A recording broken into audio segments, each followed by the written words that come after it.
బాబు హరికృష్ణ, ఆ బొమ్మ నాది. హలో, నా పేరు క్రిష్, హరికృష్ణ కాదు. నేను అలాగే పిలుస్తా. నువ్వు అలా పిలిస్తే నేను అస్సలు పలకను. ఆ బొమ్మ నాది, ఇటివ్వు. నీదే కదా, కాసేపు నేను ఆడుకొనిస్తాను.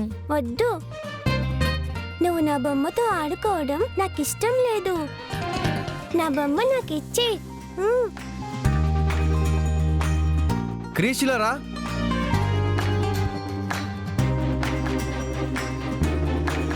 హర్ష, నిజంగా మీ అక్క చేసిన వంటలన్నీ చాలా బాగున్నాయి. Thank you sir. సరే, ఫుడ్ క్యాంటీన్ గురించి, శకుంతల వంటల గురించి చెప్పావు కదా, దాని గురించి నేను ఆలోచిస్తాను. రేపటి నుంచి ఆవిడ భోజనాలు పంపిస్తుంది కదా, వాటిని నేనే మానిటర్ చేసి వంటలు బాగోలేకపోతే అప్పుడు శకుంతలకు కాకుండా మీ అక్కకే కాంట్రాక్ట్ ఇద్దాం. Thank you sir. Thank you so much sir. Bye Batman. సరే సార్, మేము బయలుదేరుతాం. సరే క్రిష్, పదరా.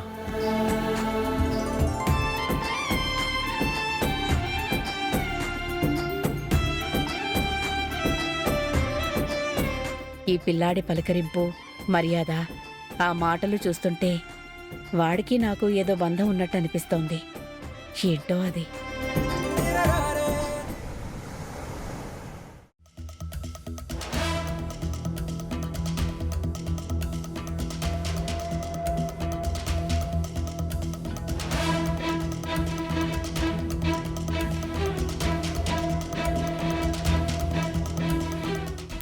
బామ్మ, ఏంటి ఇంకా వాళ్ళు రాలేదు? హర్షకోసారి ఫోన్ చేయమ్మా. ఆల్రెడీ చేశాను బామ్మ, ఫోన్ కలవలేదు. సరే, మనమైతే ఫుడ్ బాగా చేశాం కదా, వాళ్ళందరికీ నేను చేసిన ఫుడ్ బాగా నచ్చుతుందనిపిస్తుంది.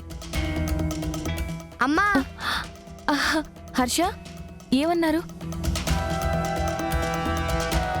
మన సిరి వంటలు మెచ్చుకున్నారు కదూ. ఏమిట్రా, ఏం మాట్లాడవేంటి?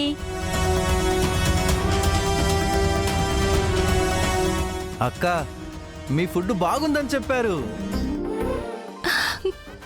అమ్మయ్యా. అమ్మా, నీ చేతి వంటలు మా బ్యాట్మ్యాన్కి చాలా బాగా నచ్చాయి. అంతేకాదమ్మా, వాళ్ళ ఇంట్లో ఉన్న వాళ్ళందరికీ నచ్చాయి. అమ్మయ్యా, మీ బాస్ వాళ్ళ ఫ్యామిలీ మొత్తానికి మనం ఫుడ్ ప్రిపేర్ చేసాం కాబట్టి మనం ఫుడ్ ఎలా చేస్తామో వాళ్ళకి ఒక అంచనా ఉంది. మనం ఫుడ్ ఎలా చేస్తామో అంచనా ఉందక్క, కానీ ఆ శకుంతలు ఎలా చేస్తుందో మా బాస్ వాళ్ళకి తెలియదు కదా. నిన్న మీ బాస్కి రుచి చూపించాలి కాబట్టి చాలా మంచి ఆయిల్స్ వాడుతూ, మంచి కూరగాయలు వాడుతూ, కొంచెం రుచికరంగా, నాణ్యతగా కూరలు చేసి మీ బాస్కి తినిపించింది ఆ శకుంతల. కానీ ఈరోజు మీ ఎంప్లాయీస్కి పెడుతుంది కదా, ఖచ్చితంగా నాసిరకంగానే కూరలు చేస్తుంది. అమ్మా, ఆమె చేసే క్వాలిటీ కూరల్ని ఎలా చేస్తుందో మనం అందరికీ తెలియజేస్తే చాలు కదా. అరే, ఆమె క్వాలిటీ లేకుండానే కూరలు వంటలు అన్నీ చేస్తుందని అందరికీ తెలుసు. కానీ ఎలా చేస్తుందో తెలుసుకోవాలంటే చాలా కష్టం. ఎందుకు కష్టంరా? బామ్మ, ఆ శకుంతల వంటలు చేసేది ఆమె ఇంట్లో, ఆమె అడ్డాలో, ఆమె అనుచరులు, రౌడీల మధ్యలో వంటలు చేపిస్తుంది. అక్కడికి మనం వెళ్ళి ఆమె ఎలా వంటలు చేస్తుందో ప్రపంచానికి చూపెట్టాలంటే చాలా కష్టం కదా బామ్మ. ఎంత కష్టమైనా సరే రేపు అక్కడికి వెళ్లాల్సిందే. అమ్మా, నేను నీతో పాటు వస్తాను. రేయ్, నువ్వు చిన్నపిల్లడురా, నువ్వు రాకూడదు. నువ్వు ఇక్కడే ఉండు. హర్ష, నువ్వు కూడా వద్దు, నేనొక్కదాన్నే వెళ్తాను. అదేంటక్క, నిన్నొక్కదాన్ని ఎలా పంపిస్తాను? నేను కూడా వస్తాను. మా అమ్మతో పాటు నేను ఉండాల్సిందే. నేను వెళ్తాను. ఒరే బడుద్దాయ్, అక్కడికి చిన్నపిల్లలు వెళ్ళకూడదురా. వాళ్ళెవరైనా చూస్తే మీ అందరికీ చాలా ప్రమాదం రా. క్రిష్ అంటే ఎవరు? Super hero. ఈ సూపర్ హీరో ఉండగా ఎవరికి ఎలాంటి ప్రమాదం జరగదు. నేను పక్క నుండి మా అమ్మని మా మామని నేను కాపాడతాను.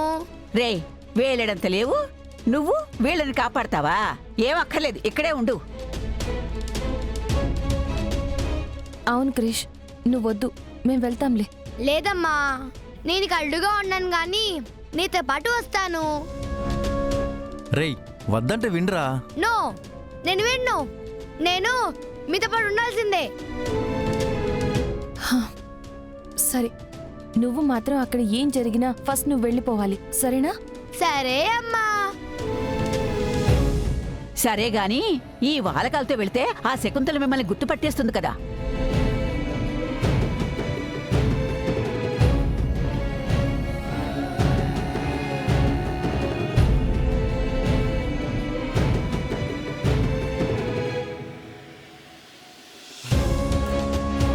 మేమైతే ఇలా వెళ్ళంలే బామ్మ, మమ్మల్ని వాళ్ళు గుర్తుపట్టకుండా వెళ్తాం.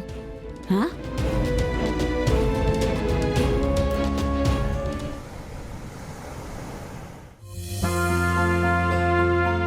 శ్రీకారం శుభకారం కార్యక్రమంలో ఈ రోజు రాశి ఫలాలు ఎలా ఉన్నాయో చూద్దాం.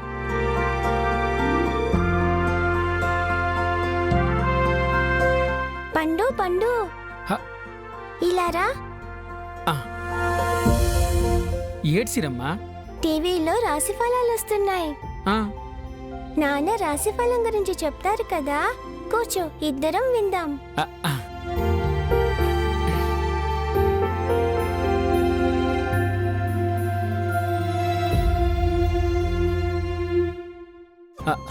సిరమ్మా, హ్మ్? నీకు మీ నాన్న రాసేటో తెలుసా? ఓ తెలుసు పండు, మా నాన్నది సింహరాశి. సింహరాశి వారి యొక్క లక్షణాలు ఎలా ఉంటాయి? సిరమ్మ నాన్న రాసి అవుతుంది, చూడు చూడు. వీరికి అదృష్టాన్ని ఇచ్చేటువంటి రంగులు, వారాలు, సంఖ్య ఏమిటో కూడా మీకు ఇప్పుడు తెలియజేస్తాను. ఈ రోజు సింహరాశి వారికి అనుకున్నవన్నీ అవుతాయి. ఎన్నో రోజులు ఎదురు చూస్తున్న మనసులు తారసపడొచ్చు. కొంచెం కోపాన్ని తగ్గించి ప్రశాంతంగా ఆలోచిస్తే ఈ రాశి గల వారికి అన్ని పనులు పూర్తవుతాయి. ఈ రోజు అతి ముఖ్యమైన వ్యక్తులను కలుస్తారు. పండు, ఆయన ఏం చెప్పారు? ఎవరో కలుస్తారని ఏదో అంటున్నారేంటి? అదే సిరమ్మ, చిన్నటి మిత్రులు లేక బాగా కావాల్సిన వాళ్ళలో మీ నాన్నగారు కలుస్తారట. ఓ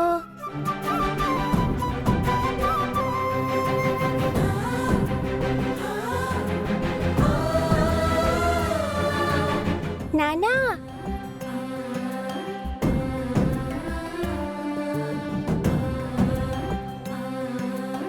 నానా, ఈరోజు మీరు మీకు కావలసిన వాళ్ళని, చాలా రోజుల నుంచి మిస్ అయిన వాళ్ళని నువ్వు కలవబోతున్నావంట. అలానే ఎవరు చెప్పారు? టీవీలో రాశి ఫలాల్లో జ్యోతిష్యులు చెప్పారు.